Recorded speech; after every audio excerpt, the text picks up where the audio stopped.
Okay, Billy, you said something interesting about turning gangs into businesses. Can you sort of just shed some more light on that? Elaborate on that, yeah. Yeah, turning gangs into businesses, unity is always good and harmony is good, and tribalism is something that's been in existence for centuries.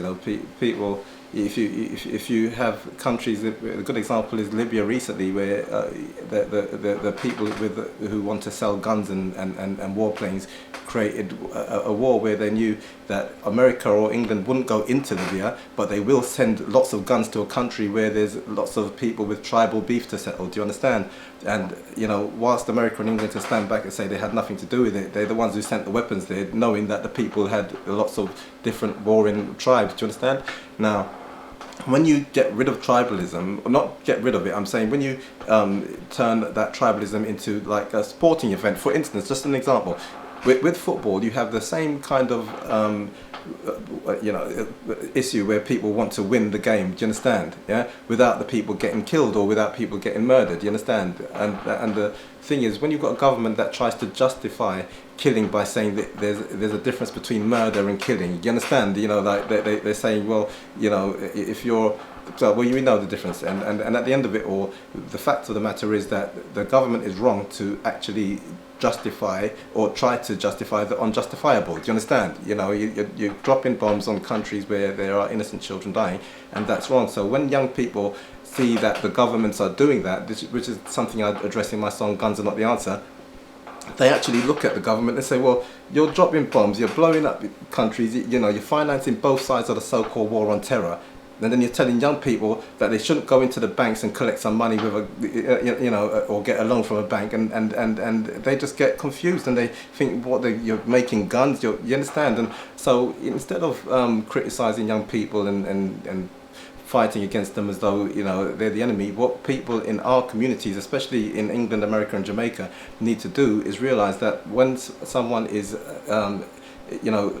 focused on being loyal to another, or when you've got a group of people who are loyal to each other, that's actually a good thing with a lot of positives in there. You understand? And the reason why gangs have successfully become businesses on a lot of occasions, even the Wu-Tang Clan and people like that, Saxon Sound System, London, England, you understand? Lots of people who can get together and put a business project together peacefully. Do you understand?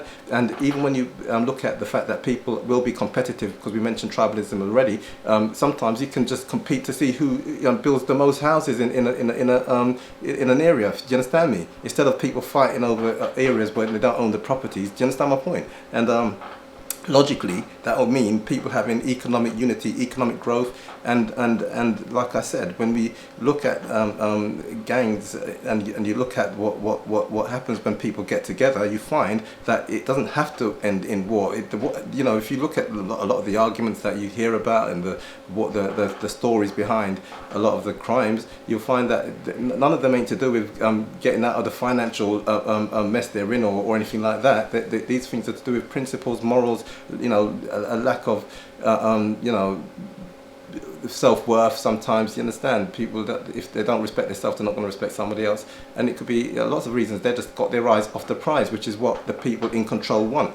We keep referring to banking, saying that these wars are all bankers' wars. The logic is if there aren't people at war with each other, then they won't be able to sell warplanes, guns, bombs. They won't be able to make money from the prison system. They make lots and lots of money from the prison system, transporting prisoners to and from prisons. You understand? There's lots of money in that. So what you have to remember is that when young people are violent towards each other, they're just helping the police who they are criticising so often for not doing the jobs they're meant to do. They break the laws they're paid to enforce a lot of the time. Sometimes, some of them might do their job correctly. The point is that we as people can get together with all young people and try to make that economic growth happen. There are certain areas in London where, like for instance, the Jewish communities in Millionaires Row, where every single person on the whole road is a millionaire.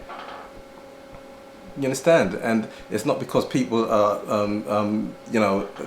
gifted or anything like that. We're not going to go into, people stealing and government officials stealing from the taxpayers. But what we will say is that there are times when, our people should be able to get financial assistance from a government or a bank at least if they want to start a business and employ people. And if that's not going to happen that way, then we can do that and get the money together for these people ourselves. And that's where the gangs turning into business works, because the fact that they could be in unity is a reality.